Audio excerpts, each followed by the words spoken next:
website designer and technology trainer, a former New Yorker, aka Yankee. He has embraced the Southern lifestyle, especially. He celebrates his 20th anniversary with his wife, because she's from Greensboro. Well, he looks like he's 20.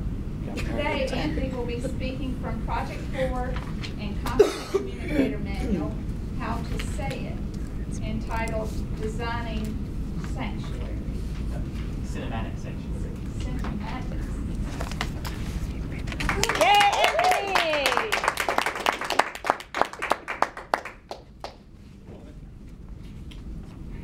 How old did I hear you say I look 20? Yes. Oh my. I remember the first time my boss was carded, he felt so young. Alrighty. So designing your cinematic sanctuary. Since the dawn of Blu-ray, high-speed internet, and price reductions in consumer electronics, many people, myself included, have designed spaces in their homes to enjoy a cinematic experience in their home rather than the movie theater. Why watch movies at home when we have plenty of theatrical choices to choose from in this neighborhood? Don't you like standing in the rain, waiting in line for tickets while your kids are huddled under the marquee saying, "Hurry up"? Don't you measure the soft value of being with your family shoulder to shoulder, snacking on popcorn and bladder-busting soda pop when you could have brought your Honey the Dresslers for half the price? In a world with 5,700 channels and nothing on, we want to watch what we want to watch when we want to watch it. Today is the era of the man cave, the boom of the media room, the urban digital playpen.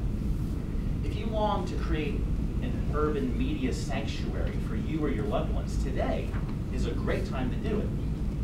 Without delving into brands or particular technologies, that could be the subject of another speech, I present to you an introduction to home theater or home media center design. My evaluator today is not the only one who's permitted to take notes.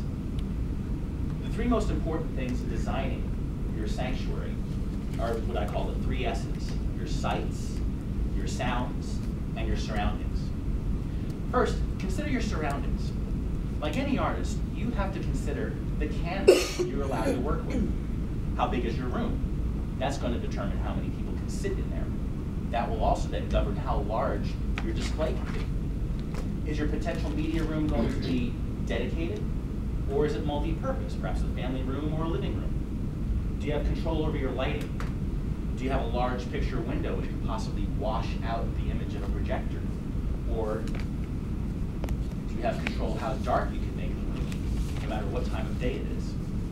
Taking these and other factors into consideration will determine the best way that you will help design the ultimate media sanctuary. Second is your sights. How large does your image need to be?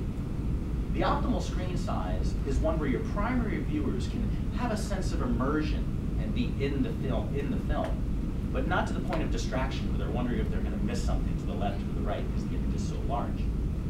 Depending on your budget and your surroundings, the first S, you'll determine whether a flat screen is the better choice or a projector. Can you mount a projector in your room so that you don't bang your head on it every time you get up to get your popcorn or take a restroom break, something you also don't want to do in a regular movie theater? Can you afford a projector of the necessary brightness given the price point you want to spend? And again, based on the room you've got. And as a rule of thumb, if the image you want is less than 60 inches, a flat panel screen is the way to go. Finally, sound, the third S. Sound is the icing on the cake. And from our parties, I know we all like cake. But what's cake without icing? What are 2 all-beef patties without the special sauce, lettuce, cheese, pickles, onions, and the sesame seed bun? It's 2 all-beef patties. Not very exciting. That's how important sound is to the cinematic experience. In an earlier speech, I alluded to how I have a disproportionate percentage of movie soundtracks and scores in my music collection. Sound is the emotional heart of a film. Your eyes give flesh and blood to the cinematic experience, but your ears give it its spirit.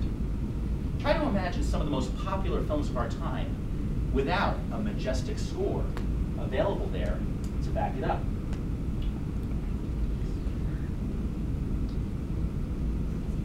like that, like now.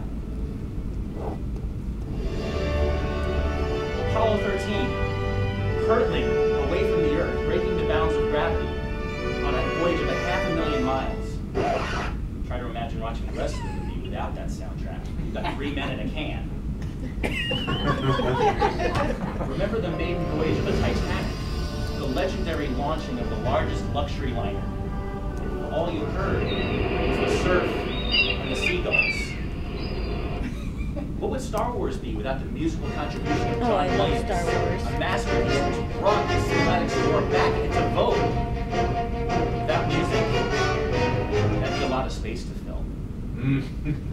Of course, we can't forget Lord of the Rings, as we follow our favorite hobbits, dwarves, elves, and wizards across Middle-earth. Without music, the Lord of the Rings would have been 12 hours of we're walking, we're walking, we're walking, we're walking.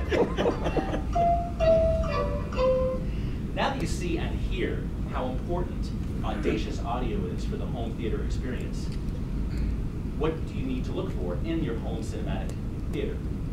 We all know what stereo is, a left and a right channel. In a home theater system, you'll have multiple options. You'll hear numbers like 5.1, 7.2, 6.1. The first number is the number of speakers in your system. For instance, a basic 5.1 surround sound system, you've got 5 speakers, 3 in the front, left, right, and center, and then 2 next to you, your surround channels, and 1 subwoofer, the 5.1. So that gives you your bass, your big boom, the explosions, the room-shaking noise everybody likes. 7.2, you got 2 more channels up behind you, and 2 subwoofers, 1 in the front and 1 in the back. That's like audio adrenaline. You can't get any better than that.